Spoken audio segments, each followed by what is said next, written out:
মানুষের আল্লাহ রাব্বুল আলামিন কবরের ভিতরে হিসাব নেবেন না। 1 নাম্বার, যেই ব্যক্তি শহীদ বরণ করেছেন। 2 নাম্বার, জুমার দিনে বা জুমার রাত্রে কোনো দিনদার মানুষ যদি মৃত্যুবরণ করে, সেই ব্যক্তির কবরের ভিতরে হিসাব হবে না। 3 নাম্বার, নাবালক সন্তান, নাবালক বাচ্চা যদি মৃত্যু হয়, সেই নাবালক বাচ্চার কোনো হিসাব হবে না। 4 নাম্বার,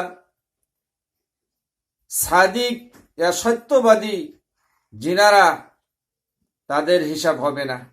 5 নাম্বার, যে ব্যক্তি প্রত্যেক রাত্রে 29 সূরার প্রথম সূরা সূরাতুল মুলক আমরা পড়ে থাকি বহুতে, সূরাতুল মুলক যারা তেলাওয়াত করে, প্রত্যেক রাতে যে তেলাওয়াত করে, সেই ব্যক্তি মৃত্যু হলে কিয়ামতের কবরের ভিতরে তার কোনো হিসাব হবে না। সূরাতুল মুলক আমরা বহুতে পড়ি, বিসমিল্লাহির রহমানির রহিম, তাবারাকাল্লাযী বিয়াদিহিল মুলকু ওয়া হুয়া আলা কুল্লি শাইইন কদির। এই সূরাটা শেষ তরিক যদি কেউ তেলাওয়াত করে, প্রত্যেক রাত্রে যদি আমল করে, সেই ব্যক্তিকে মহান আল্লাহ রাব্বুল আলামিন বিনা হিসাবে জান্নাতে প্রবেশ করাইবেন। তার কবরের ভিতরে কোনো আযাব হবে না, কোনো হিসাব হবে না। তাই এই ছোটখাটো আমল আমি আপনি করার জন্য চেষ্টা করব। মানুষ ঘুমাসলেই মরা, যুদিল চৈতন্য হয় জিন্দা, যুদিল ঘুমে থেকে চৈতন্য না হয়, তাহলে সে তার মৃত্যু হয়ে গেল।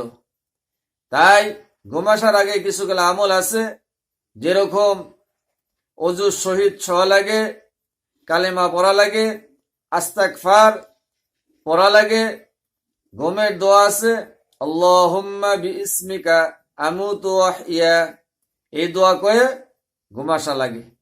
আবার চৈতন্য পাওয়ার পর আবার দোয়া পড়া লাগে, আলহামদুলিল্লাহিল্লাযী আহইয়ানা বা'দামা আমাতানা ওয়া ইলাইহিন নুশুর, এই দোয়া পড়া লাগে। তাই আমি আপনি ছোটখাটো আমল করার জন্য চেষ্টা করব ইনশাআল্লাহ।